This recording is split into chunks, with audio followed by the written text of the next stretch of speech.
I want you to move from overwhelmed by information to confident in what really matters.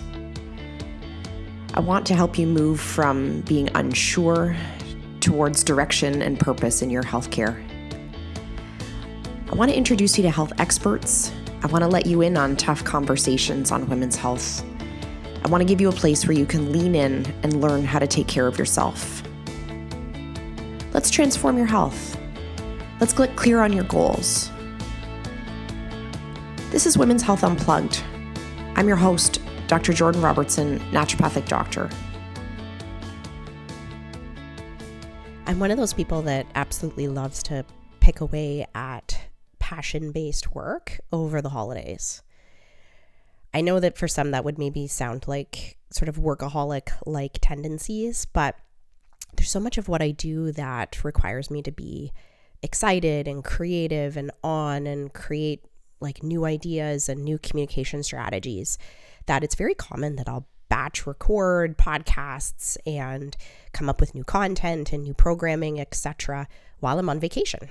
It's actually part of the reason why I take such significant amount of time, I'm going to say off in air quotes, work in the summer, because it allows me to build out so much programming for clinicians and for patients.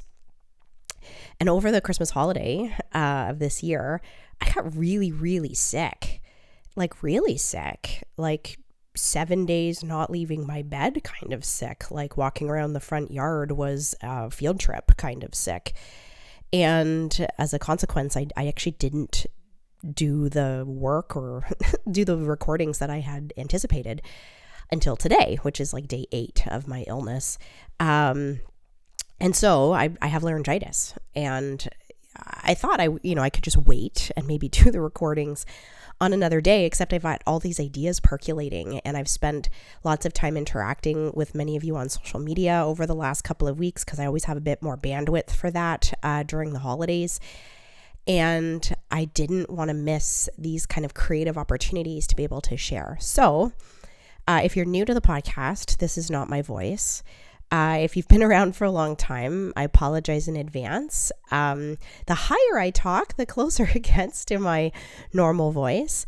But we're going to forge ahead with today's recording, because I didn't want to miss this opportunity to be able to share with you, and I feel fine. It's just my vocal cords have been destroyed from coughing.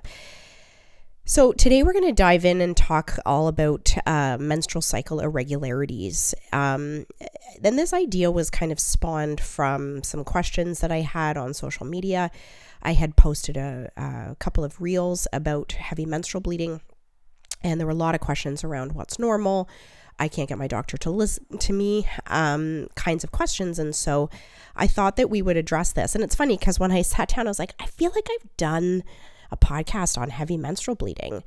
And when I went back and looked, it's actually like over 2 years ago that we've done a post or a podcast specifically about what your bleeding should look like menstrually. And so I do think it's a good time for an update, and we're going to pull in some other topics.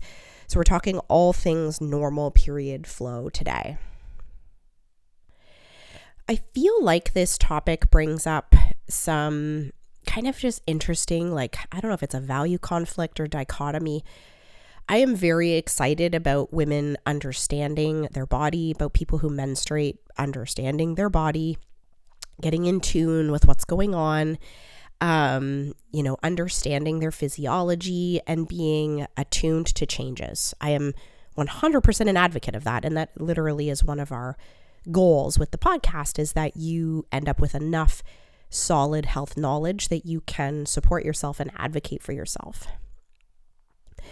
I also am aware that we commodify women's bodies and menstrual irregularities / I'm going to call it like normalcy in the online space and in the health and wellness space and culture. So often I'll see these accounts online talking about, if your blood flow does this, then you have too much estrogen. Or if your blood flow does this, you're eating too many spicy foods. Or if your blood flow looks like this, you're burnt out. And none of that garbage is true.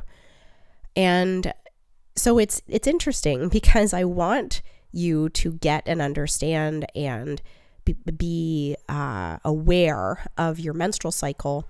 I also don't want the menstrual cycle to be pathologized, which it commonly is online. And so I'll get these questions of like, well, my cycle is normally 26 days and this month it was 24 days. What does that mean? It means nothing. It means nothing. Like it was just a different cycle. And so what I want you to walk away with today is a couple things. One is that the phrase, and I use this often with patients, is that one is not a trend. One is not a trend. So if you one time have some spotting in the middle of your cycle, that doesn't mean anything. Just pay attention, noted, write it down, move on. One is not a trend. When we start to see consistent patterns in your menstrual cycle, then I'm interested, right? Then you should be interested. So one is not a trend. The other piece is that we really shouldn't pathologize parts of the menstrual cycle that don't require treatment. And the word require treatment, or the phrase require treatment, is really going to depend on your age, your stage, what else is going on in your life, your health goals, right? If you're an otherwise fine mother of 3 and you have a slightly shortened cycle, no other symptoms, we don't care, then there's nothing to do, right? You don't need to take progesterone to make your cycle longer. You don't need to take any herbs or do any kind of special diet to fix your menstrual cycle. It's fine. You have no goals, right? We don't have menstrually related goals. Now, if you're 27 and have, a short cycle and mid-cycle spotting and you're trying to get pregnant, that's different. Your menstrual goals are different because you're trying to fall pregnant. So requiring treatment, again, so often we're pathologizing these menstrual variances. They're not even irregularities per se. They're variances in the menstrual cycle. We're pathologizing them. And that's putting more to-dos on a women's health list. And honestly, if you are favoring doing something for your menstrual cycle instead of going to the gym, we have a problem, right? And given that so many women don't meet the very basic health requirements like exercise, nutrition, sleep, etc., I am very cautious to put anything on your to-do list that doesn't require treatment. Okay, so those two things are things we want to carry forward in this conversation. One is not a trend. Does it require treatment? So let's talk about some of the variances of the menstrual cycle. So first, the normal menstrual cycle consists of multiple phases. Okay, there's about 4 phases of the menstrual cycle. Depends how you slice it, really. But there's that menstrual phase where you're bleeding out the tissue that was created from the previous month. Then there's sort of the egg and follicle development that happens in the first half of that cycle. It's ovulated approximately mid-cycle. But again, there's variances to that. And then that second half of the cycle is the luteal phase. And this is where the endometrial lining undergoes massive maturation and it gets ready for implantation following fertilization of the egg. Sorry, it's not an embryo at that point, of the follicle. And if we don't have fertilization and we don't have pregnancy, then when those hormone levels fall at the end of that luteal phase, right? Because there's basically a 2-week phase where your body's like, okay, we're super ready to get pregnant. At the end of that 2 weeks, if that doesn't happen, those hormone levels fall, and that falling of the hormone levels, progesterone specifically, towards the end of that luteal phase triggers the initiation of sloughing off the menstrual tissue that was created through the month. And then you have another period, and then that starts another cycle. So those are the basic phases. Now, bleeding may last 3 days. It may last 5 or 6 days, right? It kind of depends. There are normal variances. You may have a heavy day. You may have consistently medium days. You may have very light days. Again, normal variances. You may ovulate a little early in your cycle, right? Some people ovulate around day 11, right? Some people ovulate a touch late. Some people who have polycystic ovarian syndrome are going to ovulate very inconsistently, and they may ovulate on day 30 because it takes a long time for their body to kick in and pull off the ovulation. That luteal phase can also range in length of time. So now you can see, like if I've given you all these dates that can be different, you can start to see why there's a difference in total cycle length. But that luteal phase can also have some variance to it. Now, again, if you're trying to get pregnant, we probably care more about the length of that luteal phase, right? Because the maturation of that uterine lining is happening in a very timed fashion. And if we shorten it, or if we shorten any other phase of the cycle, then we're going to compromise the likelihood of getting pregnant that cycle. But if we're not trying to get pregnant, there can be a normal variation of that luteal phase and there's no consequence. It maybe means you need to, your period comes a little bit earlier than you would ideally like, maybe on day 24, day 25. That could be normal right up until maybe day 32, 33. So you can see there's a big range in there that we would consider to be this normal variance. Now, typically, we want to see some consistency in your cycle, right, over time. So maybe if your cycle comes on day 25, maybe you consistently hang out between day 24, 25, 26, maybe a 27 thrown in there. If you're typically a day 33 length of cycle person, maybe you have a 31, 32, 34. Where you would maybe make note and want to tell your practitioner if there's wide variances in your cycle from month to month. So if you're 24 one month and then you're 33 the next month. Okay, but your normal can be different than someone else's normal. There are normal variances in the menstrual cycle. And that's what I want you to take away from that quick menstrual cycle 101 is that if you're falling within some of those frames of reference I just gave, the number of bleeding days, how heavy or light it is, because often I'll get women who are, they're like, I'm not complaining, but my period's really light and it only lasts 3 days. And it's like, yeah, that maybe doesn't require any treatment. If we're not doing anything with it and it's not bothering us, then maybe that doesn't require any treatment. But if you're noticing that month to month, there's some big changes, this is why it's important that you write these things down, is that this is information that you'd want to relay to your doctor because that might help us understand what kind of change your body's going through or whether or not it does require treatment. So when we get into some of the things that maybe should be treated or things that we do want to talk about with our doctor, there can sometimes be hormonal causes of these changes, and there can sometimes be physical or other reasons why we're having the symptoms that we're having. So if we start with just looking at the amount of blood loss, and a question that patients may have is like, do I have heavy menstrual bleeding? It's interesting because the research kind of says that women over-report the amount of blood loss that they have. I hate when research does that because it's questionable whether or not that's true or whether or not, women are being gaslit. But we do have some, standards, or we have some rating scales that we try and use so we can standardize the amount of blood loss that people have. I will say that depending on how in touch with your body you are or how comfortable you are with your body, you may have this perception of more sensation, discomfort, maybe even repulsion at your own menstrual blood loss. And that is going to change the way you feel about any of your menstrual symptoms. It's very common when I'm working with women in menopause and helping support their vaginal dryness.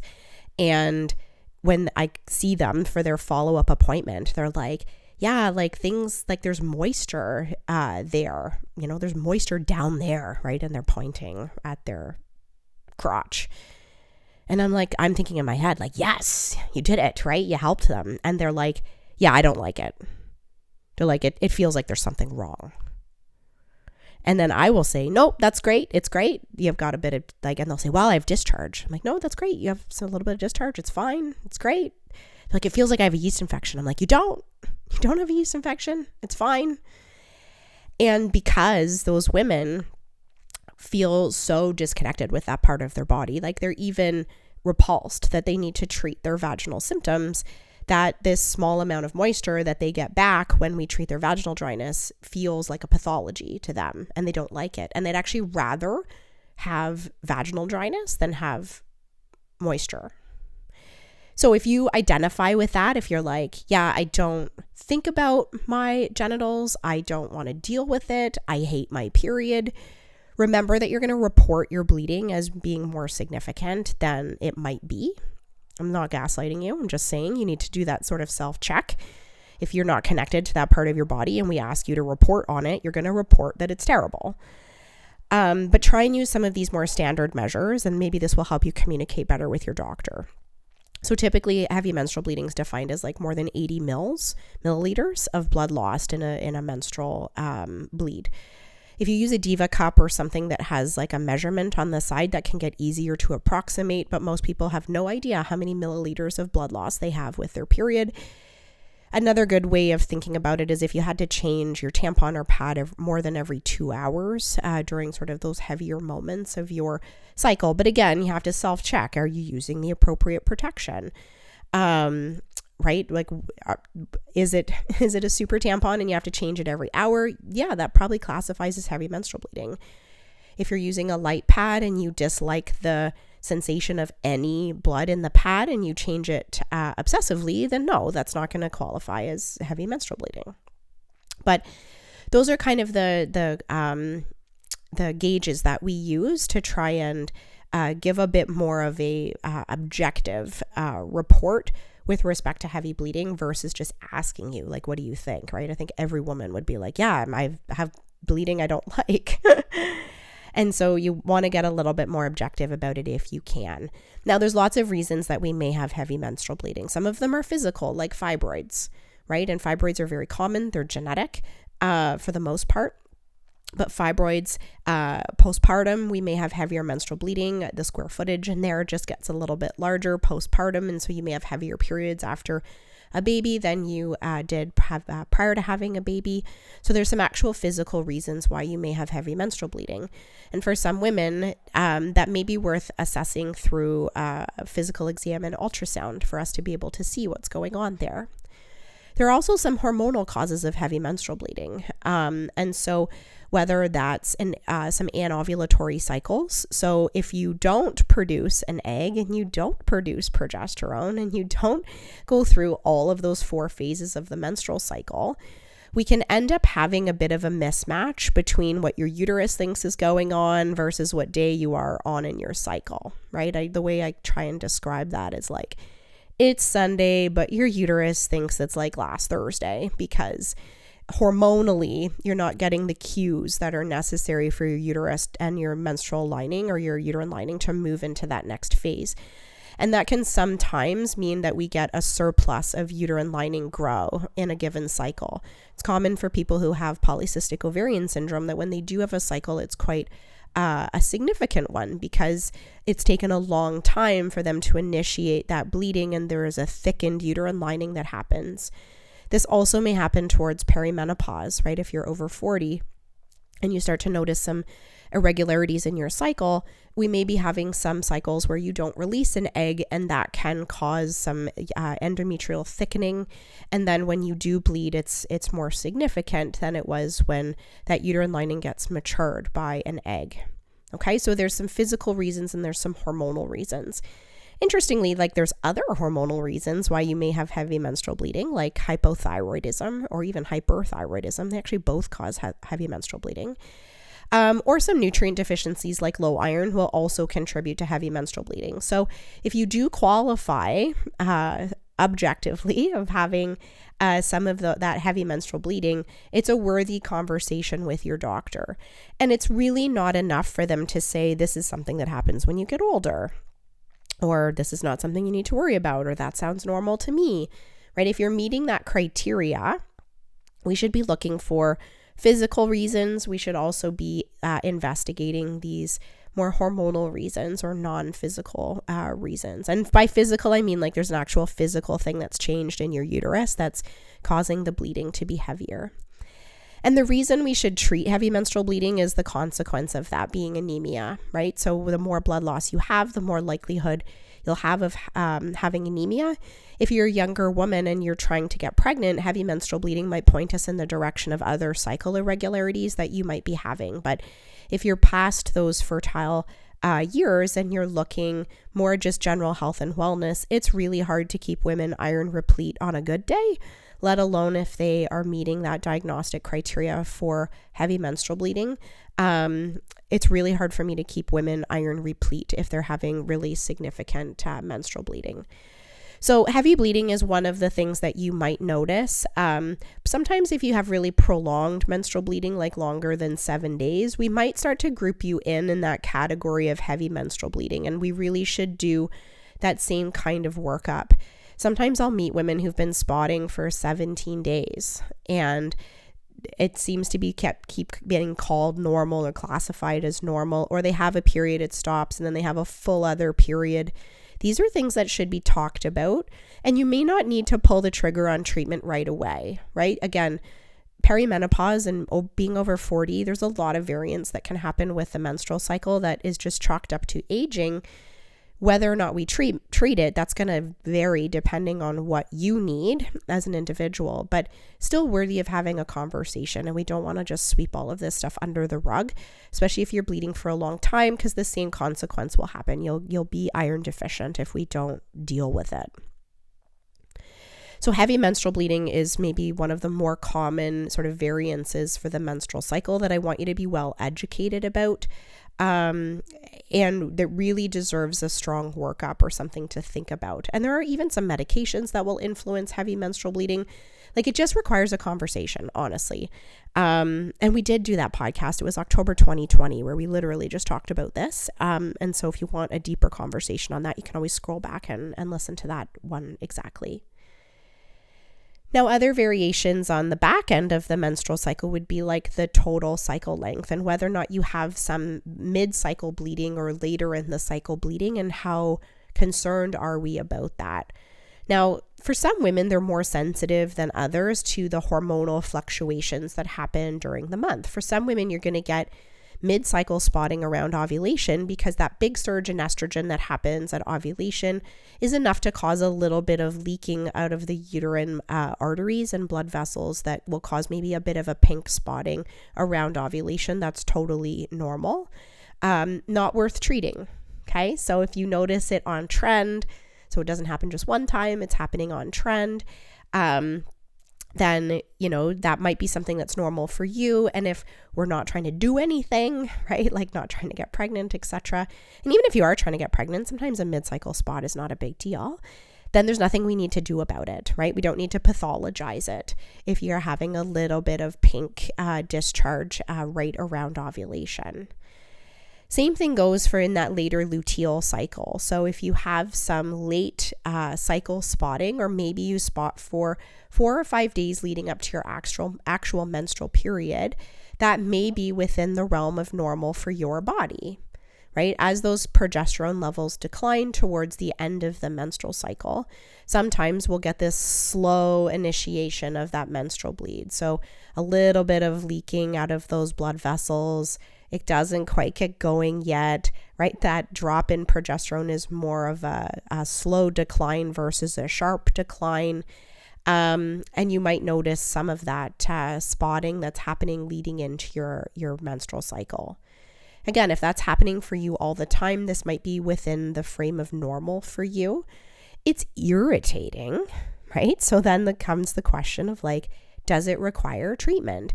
So technically, no. Technically, there isn't a pathology that's happening if you have a slightly short luteal cycle or luteal phase. Except if there's something bigger and deeper going on that's showing up in other ways in your health, like polycystic ovarian syndrome. For some women who have elevated levels of prolactin or a prolactinoma, that will cause some mid-cycle spotting. Sometimes we'll see that in other health conditions where we see this late luteal spotting. And so it might point us in the direction of something bigger.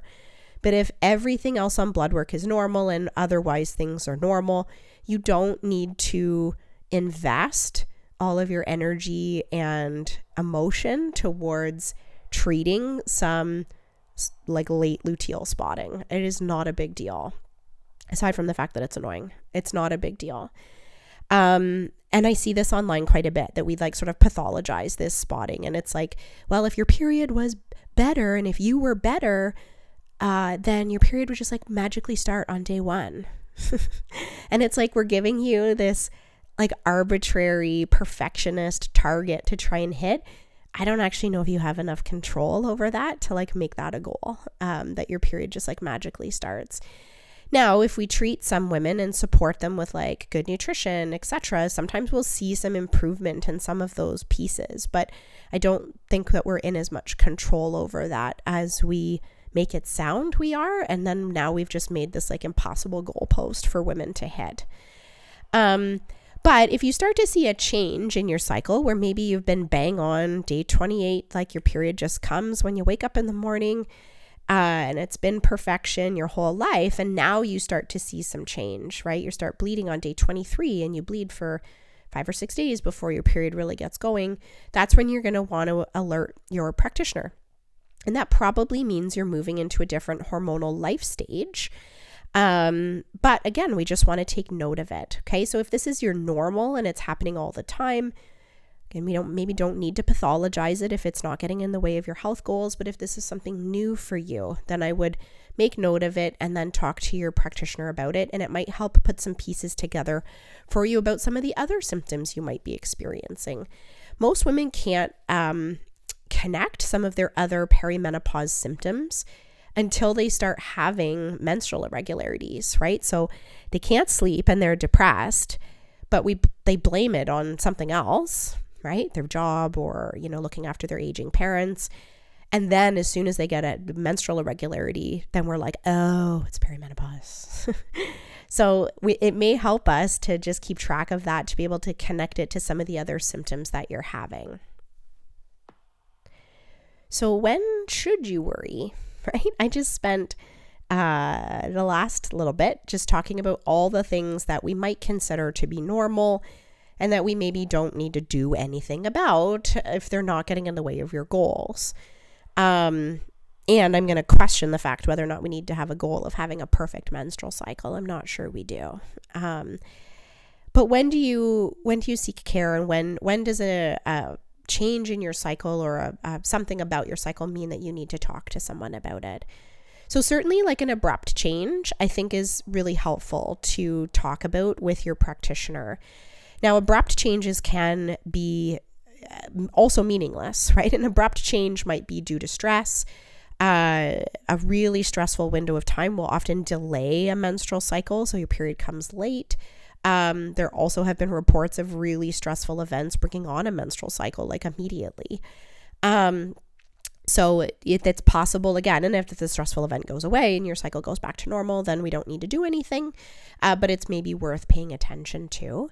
But an abrupt change we may want to take note of. If you miss a period entirely, I think that's something that we want to pay attention to. Now, if you're 48, 49, 50, and you miss a period entirely, and you've had other menstrual irregularities, and this is really just part of your ongoing period saga, then I don't think you need to go to a walk-in clinic because you've missed a period. But if you miss a period abruptly and that feels outside that realm of normal, or you couldn't really see it coming, that maybe is something worth looking into.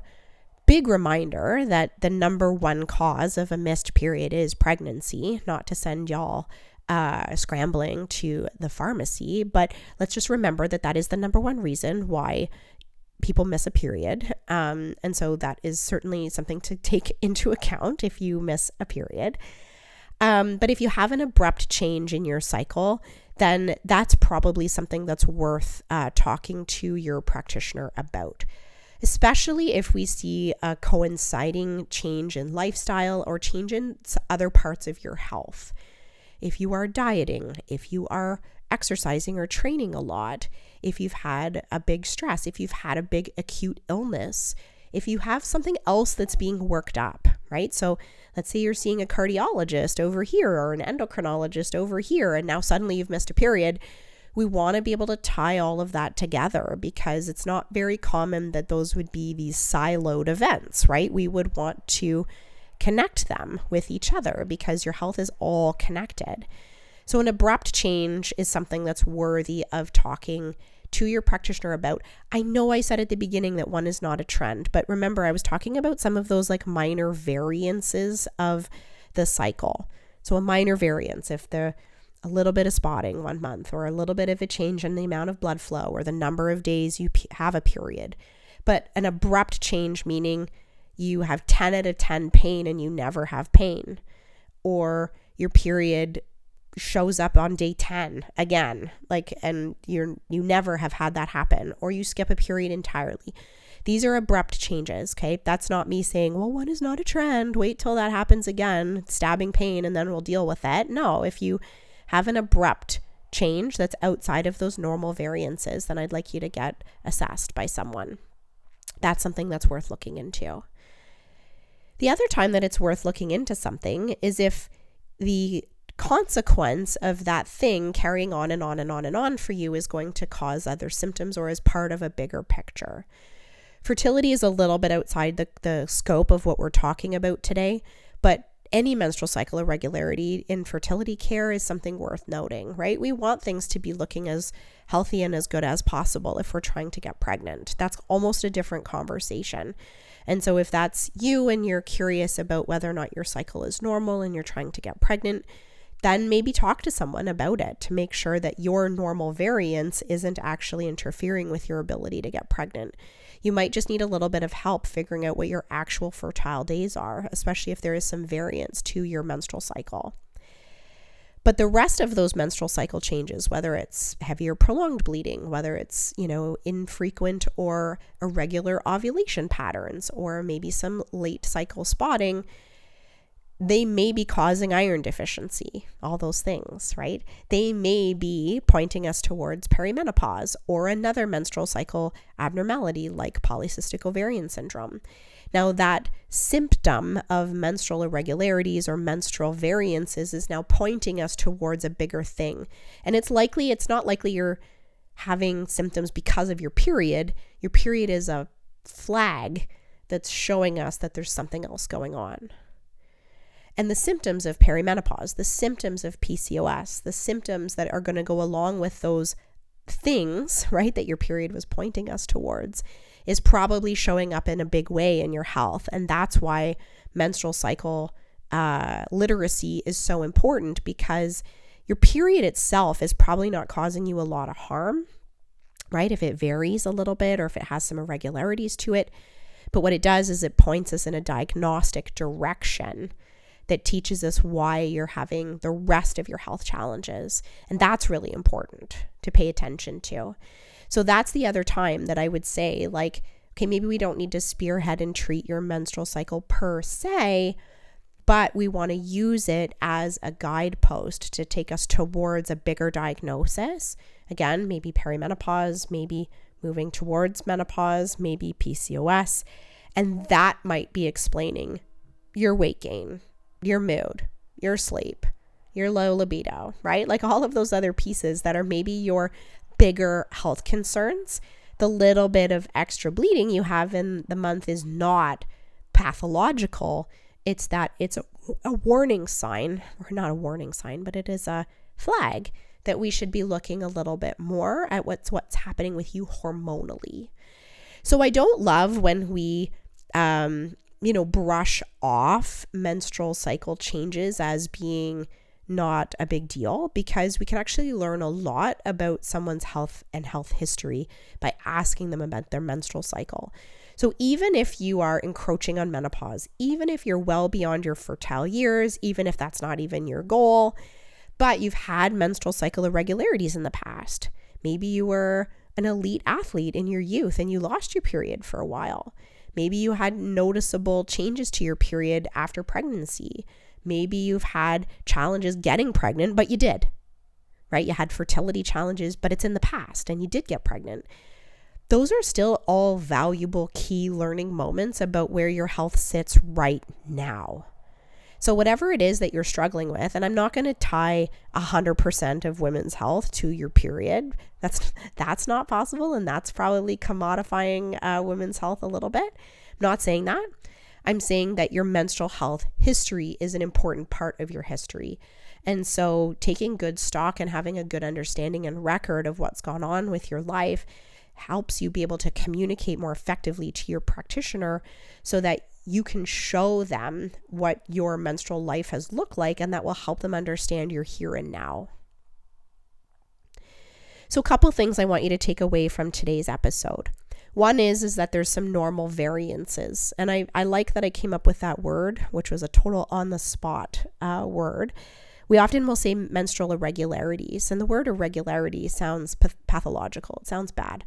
But there are some normal variances to the menstrual cycle that are not worth treating. They're totally fine.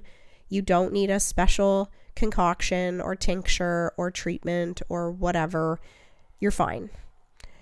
There are also some irregularities outside of those variances that might be causing other health consequences, iron deficiency being the big one, right? So I gave you the definition of heavy menstrual bleeding, gave you some things to think about with respect to that.